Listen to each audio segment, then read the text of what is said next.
Welcome back to Kris versus Everybody. This is a podcast where I talk about anything and everything unedited and uncensored.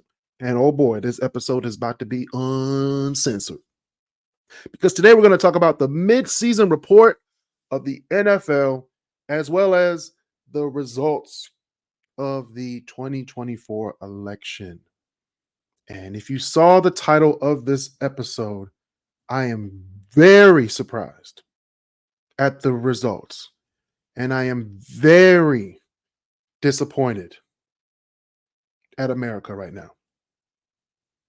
We actually put Donald J. Trump, back in office.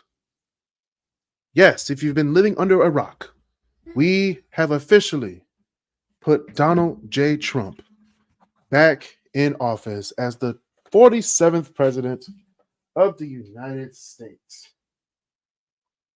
My daughter's nose was running, so I had to clean it out for her for a little bit. All right, we're back. All I can say is wow at that. But before we get into politics, I want to go into sports because I like talking about sports. It makes me happy. Start off on a good note and on a bad note today. Mid-season report, all I have to say is go Detroit Lions. The only person who can beat the Lions is the Lions.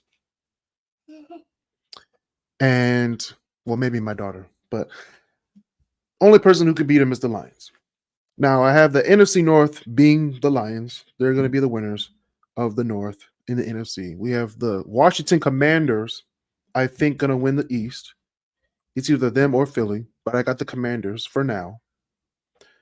Atlanta Falcons winning the South, just because Tampa Bay's receiving core is kind of down right now. We have the West, which is, I think, is going to be the Los Angeles Rams, just because San Francisco's injured right now. Now, again, this is the mid-season report. AFC, I got the Baltimore Ravens in the North. Baltimore Ravens in the North. Buffalo Bills in the East. Houston Texans in the South, even though Stephon Diggs did go down. And I have the Kansas City Chiefs winning the West, sadly. There will be a tier list of NFL teams for the midseason report on the Great Debaters this week. We will post it on YouTube, so please go to Crisscross Studios on YouTube. Click subscribe and click the notification bell for new episodes to get notified of those new episodes. And to get notified of the Crisscross Corner podcast, which is tuning in every week on Wednesday. We'll be back this week, November 6th, into the end of the year on Wednesday. So please listen to that podcast. Now, I am very surprised, very disappointed. We have a new CNN projection. Eugene Vidman is going to win Virginia. We already saw that the House is still up for grabs, but the Senate is now Republican majority. So we can say that Donald Trump and J.D. Vance are in the White House. We have a Senate that is Republican, a Supreme Court that is 6-3 Republican, and it's looking like the House is going to be Republican. As of right now, we have 208 Republicans, 191 Democrats, and we need 218 to be majority. So it's not looking good for Democrats. Democrats did fail to appeal to American voters, not just the Republican voters, but a lot of people went into the polls on November 5th and completely bombed the assignment. Completely bombed the assignment. All I can say is, wow.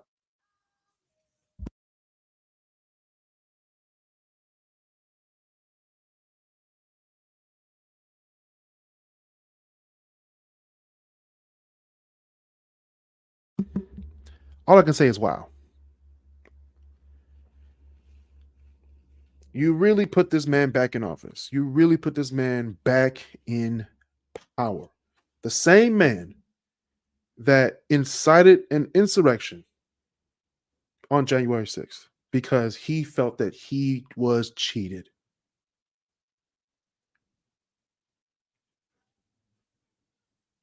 He even threatened the electors in Georgia, Michigan, Arizona, and Pennsylvania. He has multiple criminal indictments, along with 34 felony counts of falsifying documents, which he also has cases pending against him.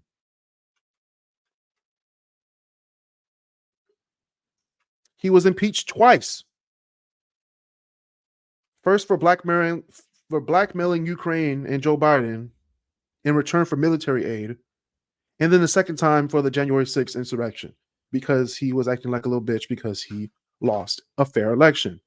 Now that he won in 2024, now it's a fair election, which I hope and pray that we do the same investigations that Trump and them did.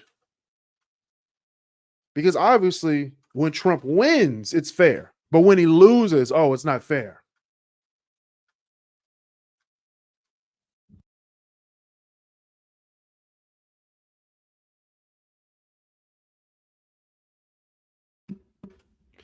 He pardoned the super white collar criminals. And I have an episode on that. Go back and listen to it. I list all the people that he pardoned, including Kwame Kilpatrick and a lot of people who embezzled and have SEC cases against them and so forth. It's crazy. Trump won on the basis of hate and fear mongering. The crazy thing is that 40% of Latinos and Hispanics voted for a man that wants mass deportations of illegal immigrants. Majority of them being of Mexican, Venezuelan, or somewhere from Central America and South American descent, which is pretty bad. The most racist campaign since George Wallace of the 1960s, and we put him in office again. Trump made the country believe in some fictional story that the country is bad and that he was the one who was going to fix it. Yes, we aren't perfect, but at least there's a just and humane way to change the country. And we were probably going to get that with a Harris Walls democratic society, not with a MAGA society. A lot of people went to the polls this year. A lot of people went to the polls on November 5th, thinking about the economy, how they felt in 2016, 2017, 2018, 2019, forgot about COVID and the retaliation of COVID and the reboost and rebound from COVID, which caused inflation. They forgot about all that. They just thought about what their life was like before the pandemic, what their life was under a Trump administration.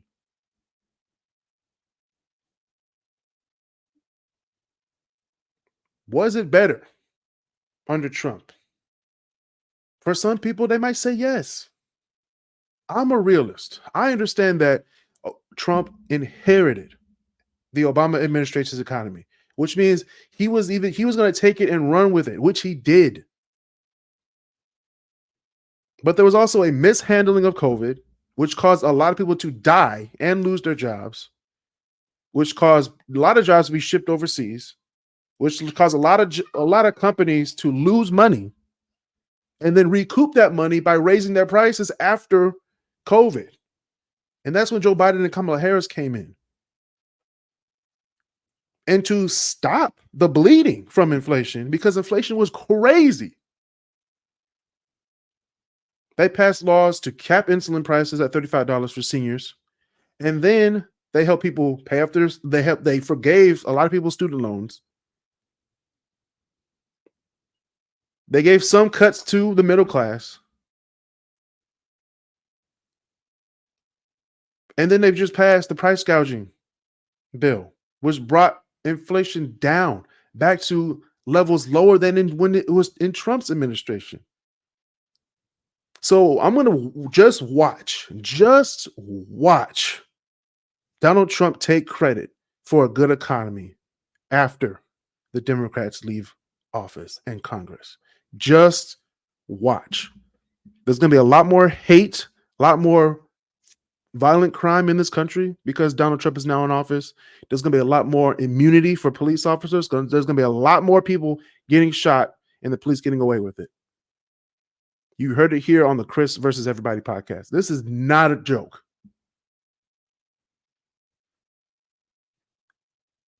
Trump won the hearts of Americans.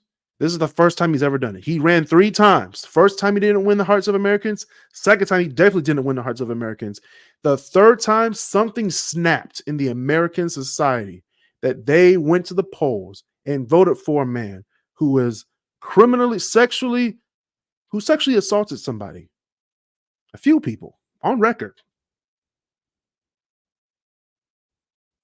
Called Puerto Ricans in a shithole country. Said racist things about black people, discriminated against black people, discriminated against women. Cheated on all 3 of his wives. Became friends with David Duke from the KKK. And I'm going to talk about that right now because this whole thing isn't about you don't want to vote for a woman to be president. This is about you don't want another black person in office. This was clear from the start. Once she became the Democratic nominee for president of the United States, white people lost their damn minds. Just like they did when Obama did it. But this is probably the inverse of that. People were feeling horrible in their wallets in 2008. Okay? People were feeling horrible in their wallets. And that's why Obama was elected. Yeah, it's gonna be wild. I think as a country, we shouldn't let criminal felons. I don't think we should let felonies and records disqualify you from getting a job. Because it's clear that you can have a laundry list of crimes against you, and you can become the president of the United States. It's clear. It was clear from the beginning that they were going to be like, oh, I don't care if she's qualified. Even though they asked her, is she qualified? Did you not see what this man just did?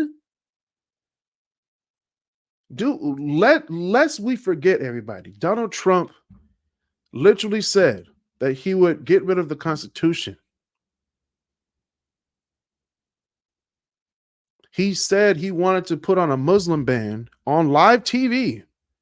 Did the Muslim ban. They asked him, why did you do this Muslim ban? He said, I didn't do a Muslim ban. Like, I think it's just the idea of Donald Trump. Not the man. People don't care about his character, obviously, because the American people voted for him. The first and second time he ran for president, he did not win the popular vote. This time he won the popular vote, which means Americans were fed up with something on the Democratic side that they felt the need to put a rapist in office. They felt the need to put a misogynist in office. They felt the need to put a criminal in office. So it doesn't matter in this country anymore. It is official. It is literally black versus white in this country. I'm saying it right now. If you don't support black people, if you don't support black women, black men, black children, people of color in general, Indian, Mexican, Chinese, Japanese, Korean, Jewish, Arabic, Chaldean, Lebanese, Syrian. If you don't respect and want to provide for people of color, even if they were immigrated here or they were brought here,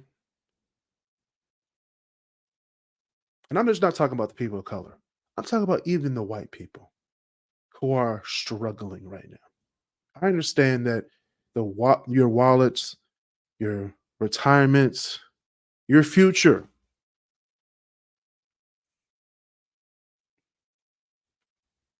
When you went to that poll yesterday, your future was on the line. For a lot of people who went to the polls, if you were white, and I know I'm right, you went there sole purpose to keep a black woman from being president of the United States. And I'm not holding that back ever again. We really need to understand that Donald Trump, people like Donald Trump don't deserve to be leaders of countries. They can be public figures, they can be rich people, they can do whatever they want. But if you want someone like that, again, to be president, we saw what he did the first time. And I have a poll right here. It says by race. So this is, well, who won? White men, 39% voted for Kamala Harris, 59% voted for Trump. White women, 47% voted for Kamala Harris. Black men, 78% voted for Kamala Harris. Black women, 92% voted for Kamala Harris. Latino men, 44% voted for Kamala Harris. Latino women, 61%. All other races was basically 50-50. It's crazy, isn't it? It's crazy that 78% of black men, 78% of black men. I beg everyone to research Congress right now and find out how many black men and women are on the Republican side of the aisle. How many Republican men and Republican women are on the Republican side of the aisle? You're not going to find any black women. And the black men that are on that side are very, very controversial. Everybody else, the whole Republican Party looks like a country club, a racist Jim Crow country club.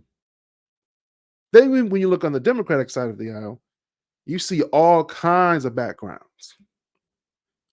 So it's clear that people don't care about the optics.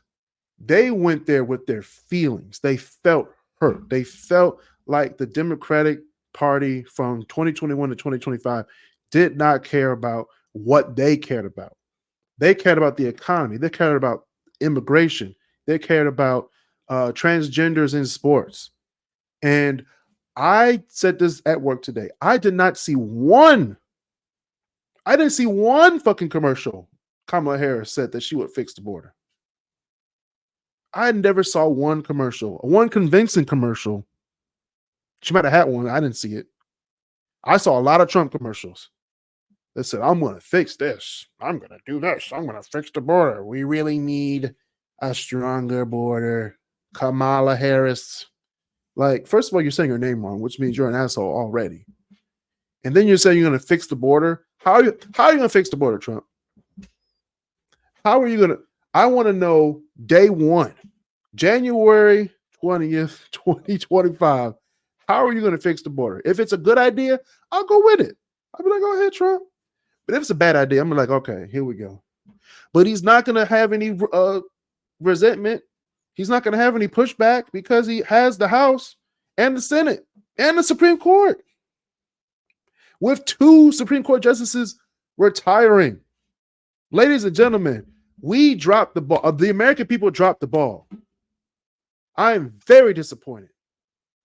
I'm shocked. I'm surprised. I'm very, very, very disappointed in America. This is just horrible. And unlike Donald Trump, Kamala Harris called him to concede because right now, as of now, November 6th, that she lost the election.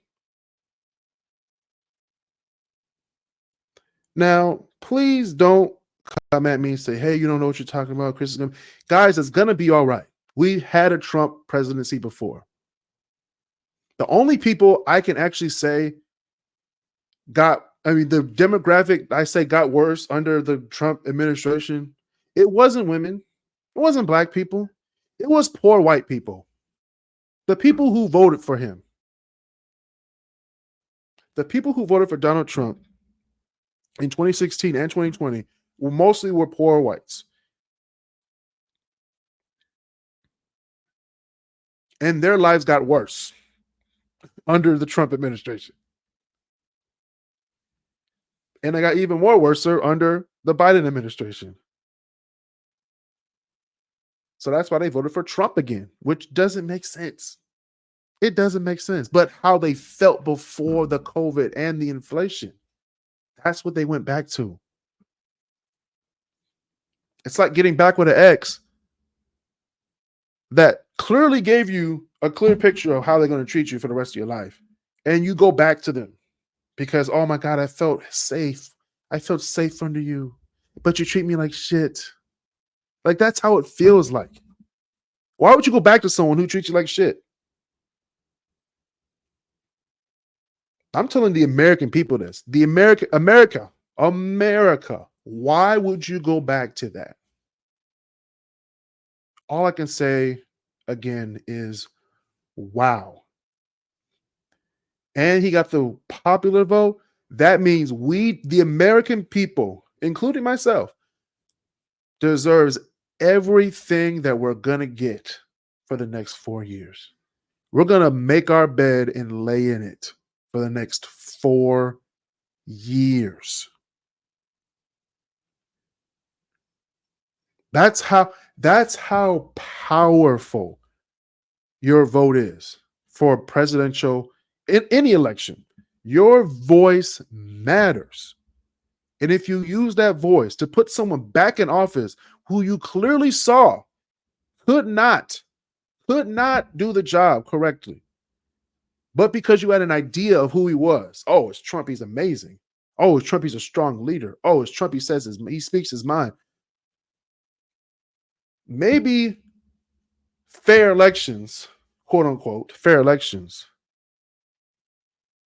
Maybe we need to give people, maybe the Democrats need to start lying to get back in office, because obviously Trump does it all the time and he got back in.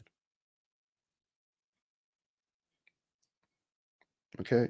But I am a person of good faith and good values. We lost. I voted for Kamala Harris. I lost. I'm now 1 for 2 against Donald Trump. 1 for 2. I have a losing record against Donald Trump. I can say that for the rest of my life because he can't run again. So this is, and I'm a person of competition. I hate losing. I really do hate losing. But when you do lose, you do have to pick your head up, shake the hand of the person that beat you, and work for the victory next time. 2026 is going to be a year of major flips. I'm going to start campaigning right now. You're hearing this right now on the Kris versus Everybody podcast. If I have to run for office, I will. I will run against Rashida Tlaib. I'll do it like that.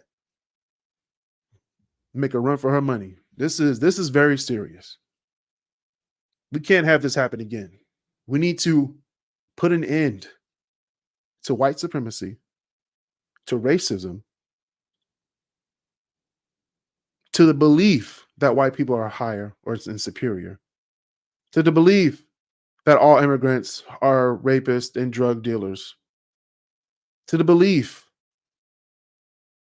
that people, specifically women, don't have the right to choose what they want to do for their body. We need to believe that there's an America for everybody, not just for a select few. And that's been another episode of the Kris versus Everybody podcast. Please go to www.crisscrosscorner.com. Get your Black Excellence hoodie and t-shirt. Use promo code BLACK, BLACK, for free shipping. Again, that is Kris versus everybody, and have a good day.